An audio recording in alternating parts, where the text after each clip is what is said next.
ప్రభు అయిన యేసుక్రీస్తు నామంలో మీకందరికి కూడా శుభములు వందనాలు తెలియచేస్తున్నాను. మనమందరం కూడా ఈ విధంగా దేవుని మందిరములో చేరవడానికి దేవుడు అనుగ్రహించిన కృప కొరకై నేను దేవునికి కృతజ్ఞతలు తెలియచేస్తున్నాను. మీరందరూ కూడా ఆన్లైన్లో వీక్షిస్తున్నటువంటి బిడ్డలందరినీ కూడా ప్రభు నామములో అభినందిస్తున్నాను. దేవుని వాక్య భాగములో నుండి ఈరోజు మన ధ్యానాంశము చిక్కు కొనకుడి, బీ నాట్ ఎంటాంగిల్డ్. చిక్కు కొనకుడి అనే అంశాన్ని గురించి దేవుని వాక్యాన్ని మనం విందాం. గలతీయులకు రాసిన పత్రిక 5వ అధ్యాయము 1వ వచనం. ఈ స్వాతంత్రం అనుగ్రహించి క్రీస్తు మనలను స్వతంత్రులుగా చేసి ఉన్నాడు. కాబట్టి మీరు స్థిరముగా నిలిచి మరలా దాస్యమును కాడి క్రింద చిక్కు కొనకుడి. Galatians chapter 5 verse 1. For freedom that Christ set us free, stand fast therefore, and be not entangled again in a yoke of bondage. కృపగల దేవుడు, దయగల దేవుడు మనకు స్వాతంత్ర్యాన్ని కలుగు చేశాడు. ఇప్పుడు మనము ఏ విధమైనటువంటి దాంట్లో చిక్కుకోకుండా ఉండాలి అనంటే, మొదటిగా అపవాది వలలలో మనం చిక్కుకోకూడదు. We should not entangled in the net of Satan. ఈ అపవాది వలలో చిక్కుకోకుండా ఉండాలి. ఈ అపవాది వల ఎవరి కోసం వడ్డీ ఉన్నాడు? హబక్కుకు గ్రంథం 1వ అధ్యాయం 15 నుండి 17 వరకు మనం చదువుకుందాం. వాడు గాలము వేసి మానవులందరినీ గుచ్చి లాగి ఉన్నాడు, ఉరులు వగ్గి చిక్కించుకొనుచున్నాడు. వాడు తన వలతో వారిని కూర్చుకొని సంతోషపడి గంతులు వేయుచున్నాడు. కావున వల వలన మంచి భాగమును పుష్టినిచ్చు భోజనమును తనకు కలుగుచున్నవని వాడు తన వలకు బలులర్పించుచున్నాడు, తన ఉరులకు ధూపం వేయుచున్నాడు. వాడు ఎల్లప్పుడూ తన వలలో నుండి దిమ్మరించుచుండవలెనా? ఎప్పటికీ మానకుండా వాడు జనములను హతము చేయుచుండవలెనా? హబక్కుకు ఈ విధంగా ప్రవచిస్తున్నాడు. వాడు అనగా అపవాది గాలము వేసి మానవులందరినీ గుచ్చి లాగి ఉన్నాడు. ఎన్నో రకాలైన వలలు, ఎన్నో రకాలైన గాలాలు. ఈ గాలం వేస్తున్నాడు. ఒక వ్యక్తి దేవుని మందిరానికి వెళ్తున్నాడు, ఉపవాసం ఉంటున్నాడు, ప్రార్థన చేస్తున్నాడు. అయితే ఆ వ్యక్తి అలా చేయకుండా ఉండడానికి, అతన్ని మానేసేటట్టు చేయటానికి, ప్రార్థన చేయకుండా ఉండేటట్టు చేయటానికి వాడు గాలం వేసి మానవులందరినీ గుచ్చి లాగుతున్నాడు, ఉరులు వగ్గి చిక్కించుకొనుచున్నాడు. వాడు తన వలతో వారిని కూర్చి సంతోషపడి గంతులేస్తున్నాడు. కొంతమందిని గాలంతో లాగాను, కొంతమందినేమో ఉరులతో చిక్కించుకున్నాను, కొంతమందినేమో వలలో వాడిని కూర్చుకున్నాను. మొదటి మానవుడు ఆదాము మనకు కనబడతాడు.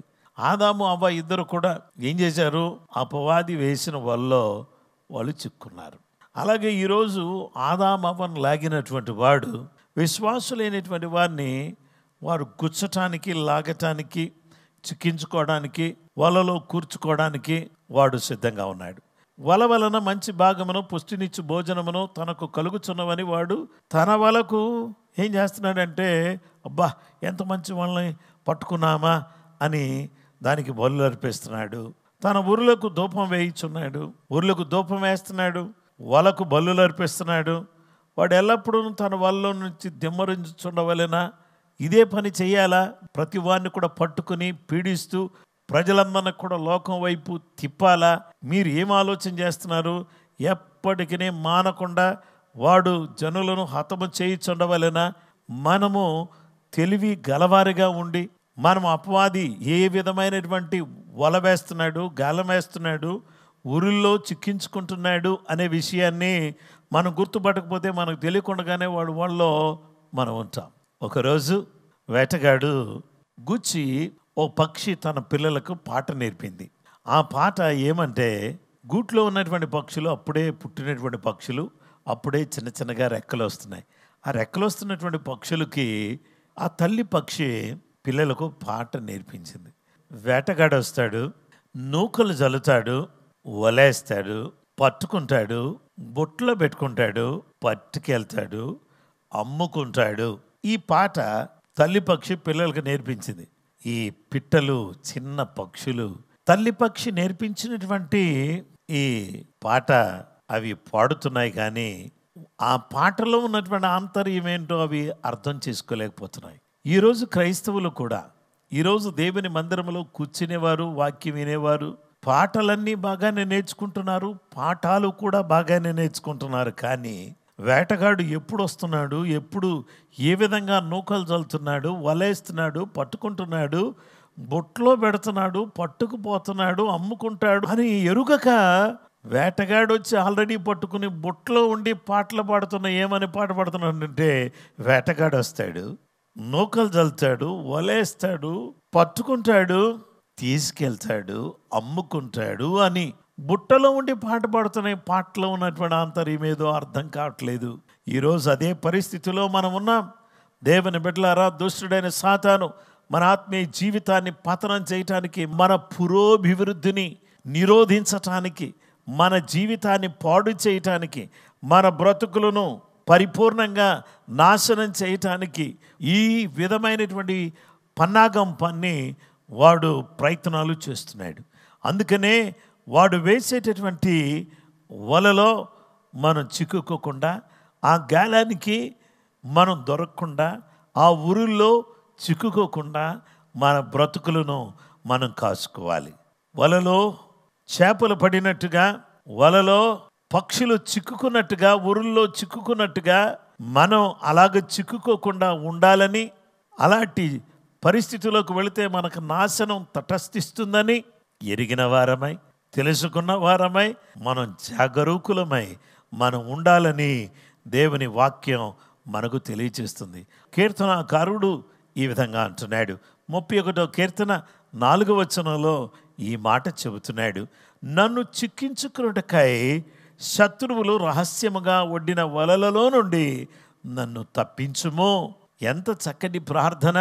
అయ్యా, నన్ను చిక్కించుకున్నట్టుకై శత్రువులు రహస్యంగా ఒడ్డిన వలల్లో నుండి నన్ను తప్పించయ్యా, నాకు విడుదల కావాలి అని ప్రార్థన చేస్తున్నాడు. మనం కూడా అలాగే దేవుని సన్నిధిలో ప్రార్థన చేయవలసిన బిడ్డలంగా మనం ఉన్నాం. నా ప్రియమైనటువంటి సహోదరి సహోదరులారా, ఈరోజు దేవుని వాక్యం ద్వారా దేవుడు మనతో మాట్లాడుచున్నటువంటి సత్యమేనంటే, చిక్కుకొనకుడి, వలలో చిక్కుకొనకుడి, గాలానికి చిక్కవద్దు, ఉరుల్లో చిక్కుకోవద్దు, వలలో చిక్కుకోవద్దు. దేవుని బిడ్డలారా, రెండో విషయం, పాపములో చిక్కుకొనవద్దు. In the sin. హెబ్రీయులకు రాసిన పత్రిక 12వ అధ్యాయము 1-2 వచనాలు. ఇంత గొప్ప సాక్షి సమూహము మేఘము వలె మనలను ఆవరించి ఉన్నందున మనము కూడా ప్రతి భారమును సులువుగా చిక్కులబెట్టు పాపమును విడిచిపెట్టి విశ్వాసమునకు కర్తయు దానిని కొనసాగించు వాడునైన యేసు వైపు చూచుచు మన ఎదుట ఉంచబడిన పందెములో ఓపికతో పరిగెత్తుదము. ఆయన తన ఎదుట ఉంచబడిన ఆనందము కొరకై అవమానం నిర్లక్ష్యపెట్టి సిలువను సహించి దేవుని సింహాసనం యొక్క కుడి పార్శ్వమున ఆసీనుడై ఉన్నాడు.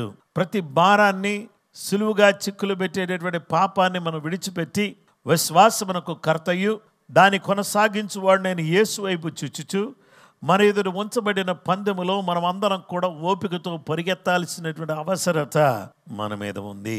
దుష్టుడైన సాతాను మన మీద వడ్డినటువంటి ఆ పాపపు ఉచ్చులో, పాపపు చిక్కుల్లో మనం చిక్కుకోకుండా ఉండాలంటే విశ్వాసమునకు కర్త అయిన యేసయ్య వైపు మనం చూస్తూ మన పందెములో మనం ఓపికతో పరిగెత్తాలి.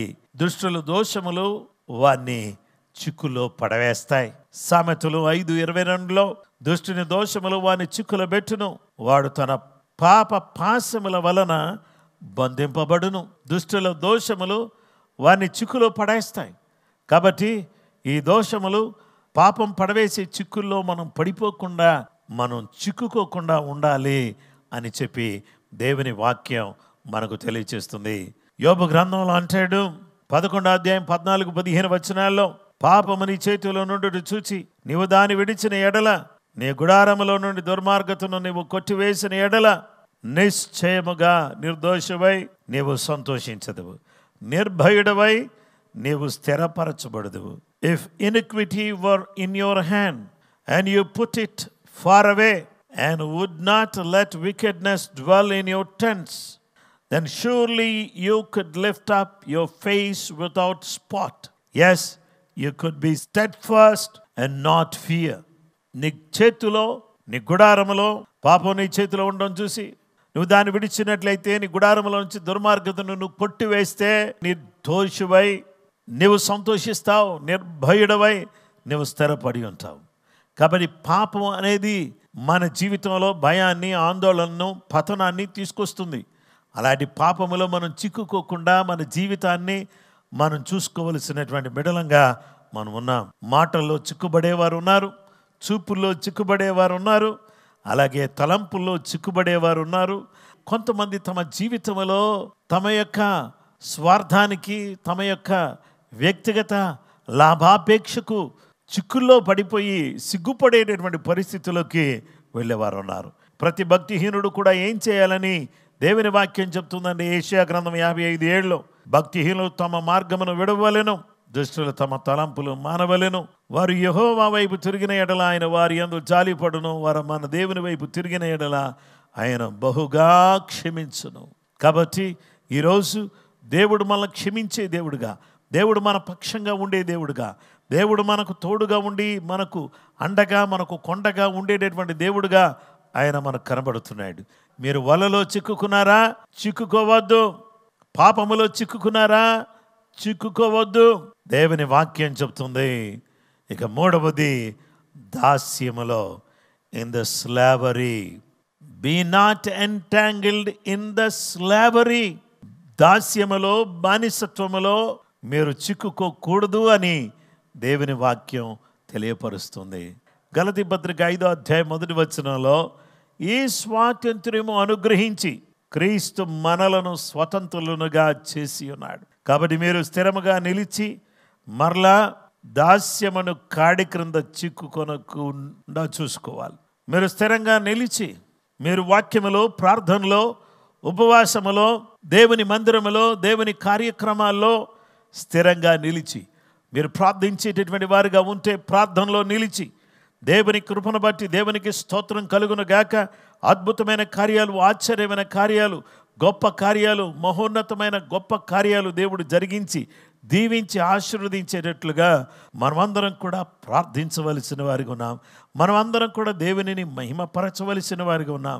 నా ప్రియమైన సహోదరి సహోదరులారా, మరి ఈ సందర్భంలో దేవుడు తన బిడ్డలమైనటువంటి మనతో మాట్లాడేటటువంటి ఈ శ్రేష్టమైన, ఈ ప్రాముఖ్యమైన, ఈ అద్భుతమైన మాటను ఒకసారి మీరు ఆలోచన చేస్తే, ఈ మాట మనకేం తెలియచేస్తుందంటే, ఈ స్వాతంత్రం అనుగ్రహించి క్రీస్తు మనలను స్వతంత్రులుగా చేసి ఉన్నాడు. క్రీస్తు మనందరిని కూడా ఏం చేశారంటే స్వతంత్రులుగా చేశాడు. ఈ స్వాతంత్ర్యాన్ని దేవుడు మనకు అనుగ్రహించాడు. ఈ స్వాతంత్ర్యం దేవుడు మనకి ఇచ్చాడు. ఈ స్వాతంత్ర్యం దేవుడు మనకు అనుగ్రహించాడు. కాబట్టి ఇప్పుడు మనమందరం కూడా చేయాల్సిన అత్యంత ప్రాముఖ్యమైనటువంటి పని ఏంటంటే, ఏ ఒక్కరు కూడా ఈ స్వాతంత్రం అనుగ్రహించినటువంటి దేవుడు గొప్ప స్వాతంత్రం నీకు ఇచ్చాడు. అయితే మనం స్థిరంగా ఉండాలి.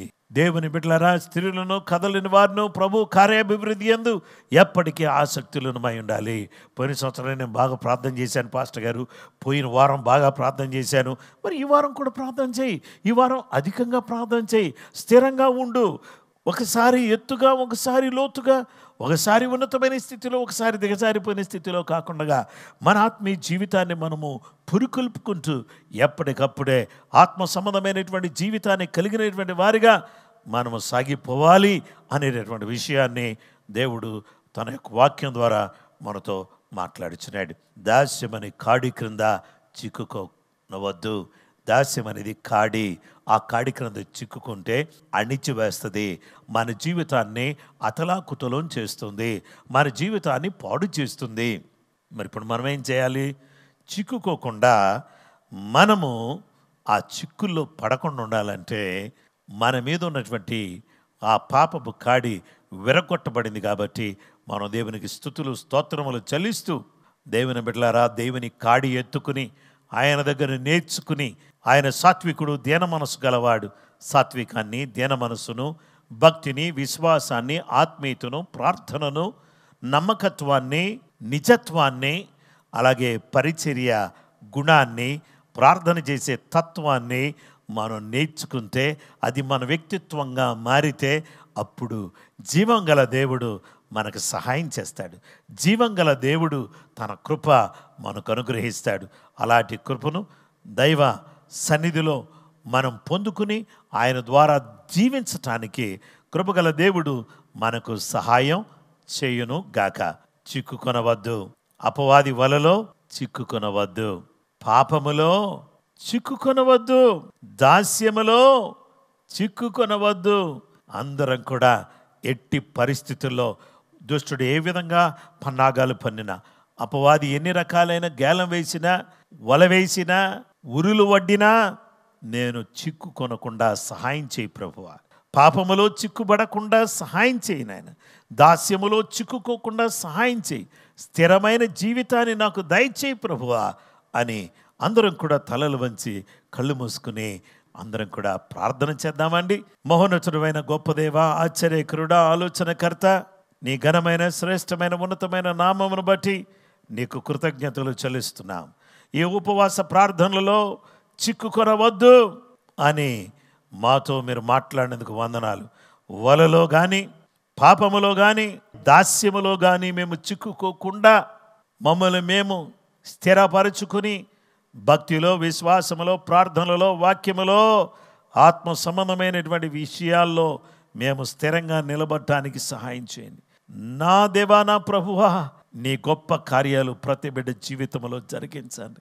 ఎవరెవరు ఏ విధంగా నేను చిక్కుకున్నారో వారు ఇప్పుడే బయటికి వచ్చుదురు గాక. ఇప్పుడే వాళ్ళ జీవితంలో అద్భుతమైన కార్యాలు జరుగును గాక. ప్రతి విధమైనటువంటి అంధకార క్రియలని లయమైపోవును గాక. మీ ఆత్మకార్యం యేసు నామములో జరుగును గాక. యేసయ్యా, నీ చిత్తమే జరుగునట్లుగా సహాయపడండి. అల్పులమైనటువంటి మమ్ములను ప్రేమించి దేశములకు ఆశీర్వాదకరంగా మమ్మలను మారుస్తున్నందుకు నీకు స్తోత్రం చెల్లిస్తున్నాం. అనేక దేశాలకు ఆశీర్వాదకరంగా, అనేక ప్రాంతాలకు దీవెనకరంగా మమ్మలను మీరు మార్చండి. అనేక మంది కోసమే ప్రార్థన చేస్తున్నాం దేవా. ఈరోజు గొప్ప విడుదల యేసు నామములో కలుగును గాక. విశ్వాసులయ్యుండి కూడా ఎక్కడ చిక్కుకున్నారో, వలలో చిక్కుకున్నారేమో, గాలముతో గుచ్చబడ్డారేమో, అలాగే ప్రభువా ఊరుల్లో చిక్కుకున్నారేమో, వారు యేసు నామములో బయటికి వచ్చుదురుగాక. పాపములో చిక్కుకున్న వారు బయటికి వచ్చుదురుగాక. విశ్వాసమునకు కర్తయు దాన్ని కొనసాగించువాడునైనా యేసు నీ వైపు చూడ్డానికి సహాయం చేయి.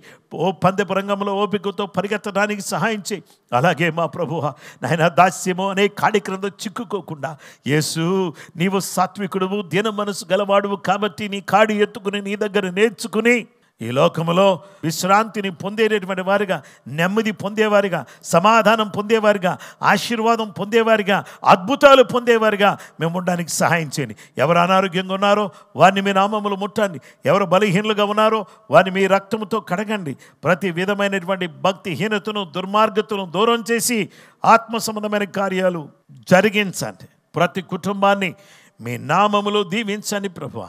ప్రతి బిడ్డ జీవితంలో అద్భుతములు, ఆశ్చర్య కార్యాలు జరిగించండి. ఈరోజు ఈ ఫాస్టింగ్ ప్రేయర్లో నాయన నీ బిడ్డలు ఇంకా ప్రార్థన చేయబోతుండగా, ఇంకా నీ దగ్గర మొరపెట్టబోతుండగా నీ ప్రత్యేకమైన కృప, నీ ఆశీర్వాదం, నీ దీవెన నీ బిడ్డలకు దయచేయమని యేసు నామములో అడుగుచున్నాము తండ్రి, ఆమేన్. మన పరమ తండ్రి అయిన దేవుని ప్రేమ, కుమారుడైన యేసు క్రీస్తు ప్రభువారి యొక్క కృప, పరిశుద్ధాత్మ దేవుని అన్యోన్య సహవాసము, సమాధానము చెరువును మనకును సకల లోకములను పరిశుద్ధులకు సదా దేవుని కృపతోడే నడిపించును గాక. ఆమేన్. ప్రైజ్ ది లార్డ్ అండి. ప్రభు మిమ్మల్ని, మీ కుటుంబాలను సమృద్ధిగా దీవించును గాక. ఈ వాక్యం ద్వారా మీరు దీవించబడ్డారని నేను నమ్ముతున్నాను. ప్రభు కృప మీకు తోడయ్యును గాక. ప్రభు తన యొక్క ఆశీర్వాదాలు మీ కుటుంబాలలో నింపును గాక. ఆమేన్. Praise the Lord.